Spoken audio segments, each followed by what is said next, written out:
What's going on YouTube? It's your boy Swisher coming back at you, you know what I'm saying, with my own takes and thoughts. You know what I'm saying? I haven't done a video in a while. So I figured I would talk about this because it needs to be discussed. And just giving all of my viewers and subs, fair warning. If you're not a Colin Kaepernick fan, or if you don't, if you didn't support, the fact that he was taking a knee, not to obscure the American way, as far as justice and all that. The man was taking a knee because of what's really going on in this country. And again, I'm going to really go out and say it because this shit needs to be said. If you're white and you're one of my subs and you're watching this and you don't really, like the whole cap thing, I get it, you know what I'm saying? And I understand some of it, but really, come on. I'm hearing people go left and right, talking about how Cap's a bad player and he's not getting any better. Is he? I'm pretty sure he's better than Geno Smith. I'm pretty sure he's better than Mike Glennon. I'm pretty sure he's, all these quarterbacks that are signed with teams, I'm positive this man's better than them. You know what I'm saying? Now, again, I don't understand why. Look, I get it. Some teams just don't want to take the baggage. I understand that, but for a team like Houston,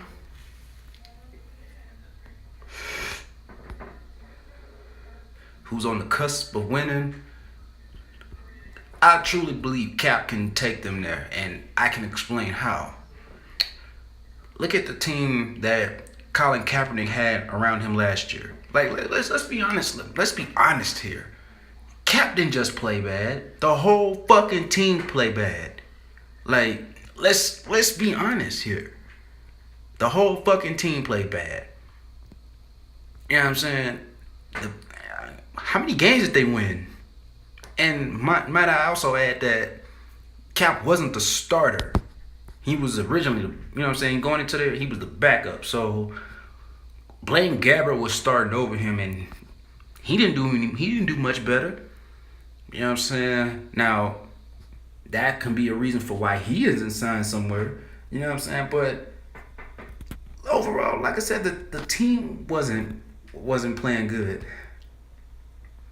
You know what I'm saying? Offensively or defensively. And that's a fact.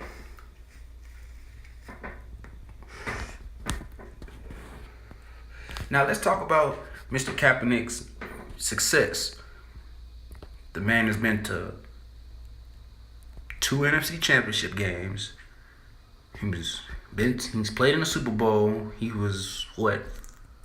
He only lost by 4 points, 3 or 4 points. So you got Super Bowl experience, NFC Championship experience. Follows it up with, that following year takes his team back to the NFC Championship. Backdoors, and he's one play away from going back to the Super Bowl. Yet this man doesn't have a job. Now let's talk about that team and I'm gonna spit some real shit right here. Now get ready.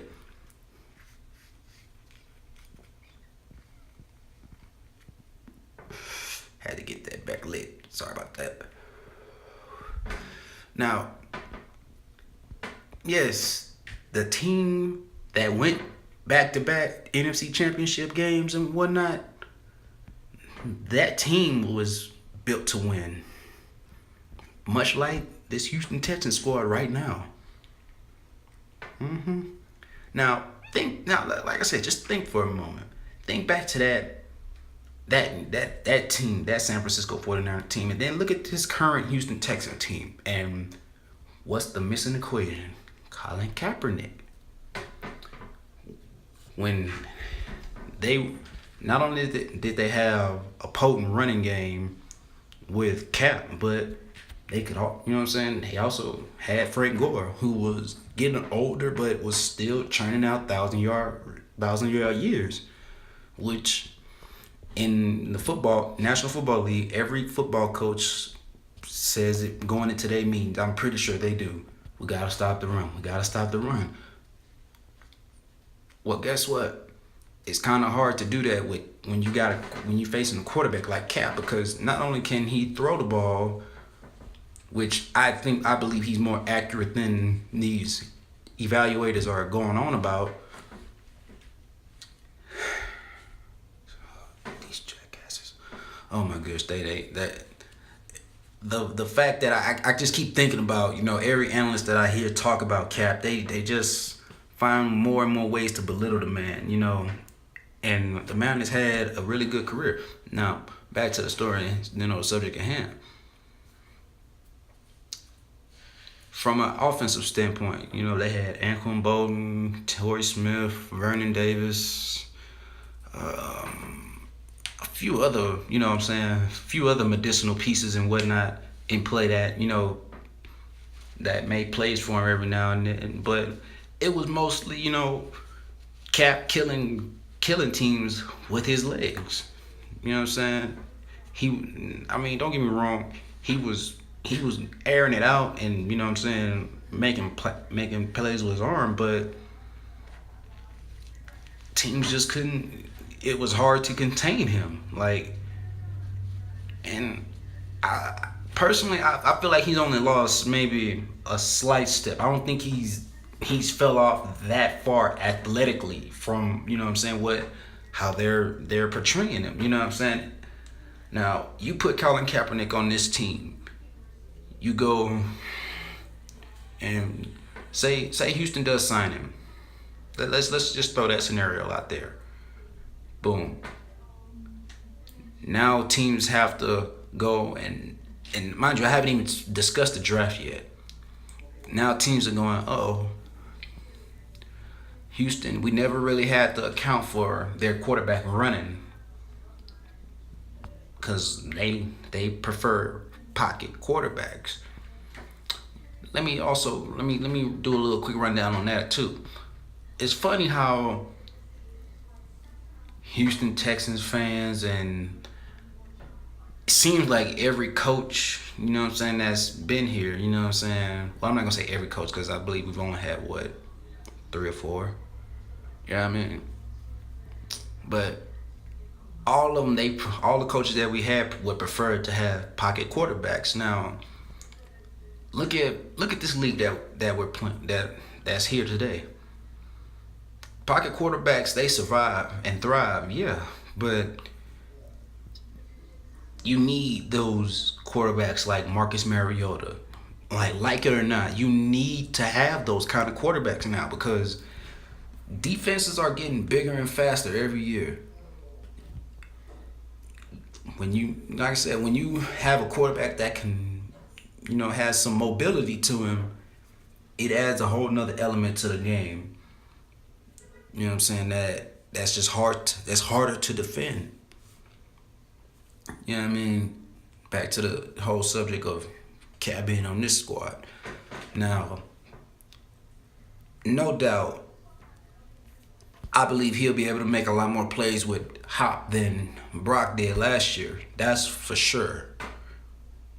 But like I said, when teams have to, game plan and for the fact that Cap can run, it changes defenses completely. It changes how they play you.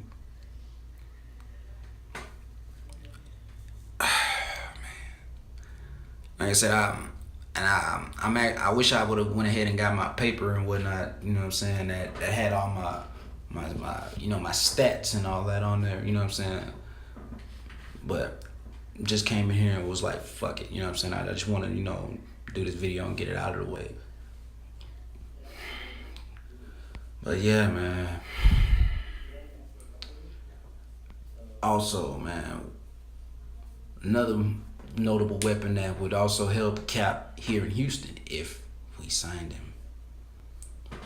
Now, don't get me wrong, Will Fuller, he had he had his issues with drops and whatnot, but bringing in a quarterback like Cap that has that mobility, it'll change and dictate, how coverages are rolled, how teams play us, how teams, send rushers after us. You know what I'm saying? Because you got to play disciplined football when you playing a quarterback like Cap. You know what I'm saying? You have to play disciplined football, and like it or not. Matter of fact, I'm gonna give y'all the perfect example here. I'm gonna come back to the whole Cap thing, and here's why Cap should come to Houston. Look at what Seattle did with Russell Wilson. You think Russell Wilson's any better than Cap? No. He don't get me wrong. His receivers bail him out a lot of times. You know what I'm saying? And their offense is tailored behind. If one man is out of position, it can go for a pop play. Now that's their offense, and that makes Russell look, a lot better than he is. You know what I'm saying? But him and Cap and Russell aren't that far apart. Notice the rapid decline that happened to Russell when Beast Mode left. I was telling people that for years, man. The 2 years when they went back-to-back Super Bowls, I was like, that's all of Marshawn Lynch. Don't get me wrong. Russell made his fair share of plays, you know what I'm saying? But when it was crunch time and when they needed to make plays, the Seattle Seahawks turned around and was like, you know what, here, Marshawn.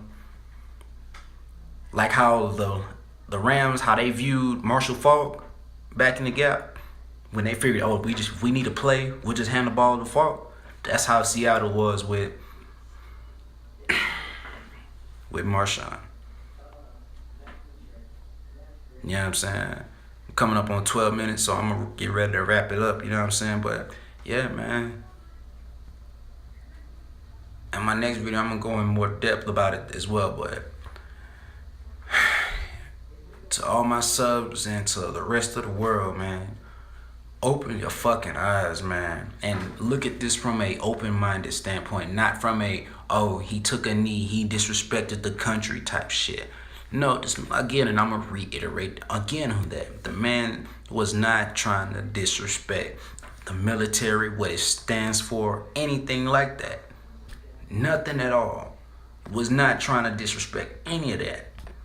In fact, the man went on record and said he wasn't. That wasn't the purpose of him kneeling.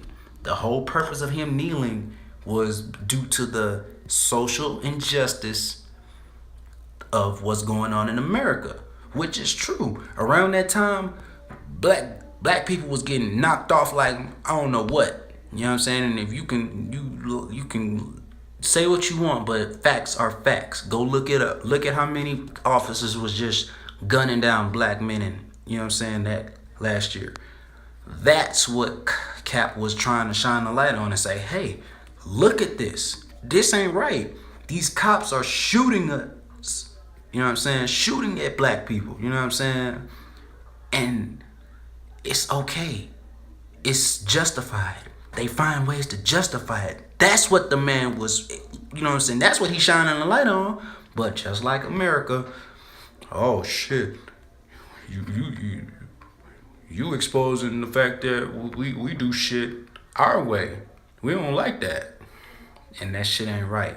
And the fact that they punishing Colin Kaepernick by taking his football career from him is fucking blasphemy. And if you out there and you honestly believe that Cap doesn't deserve a second chance for that, you're a fucking idiot. And I'm going on record and saying that shit. And that's just being 100. And if you don't like it, I'm sorry. But fuck it. It is what it is. You know what I'm saying? I may lose subs behind it. I may lose views behind it. But I'm here to speak the real, man. Not just be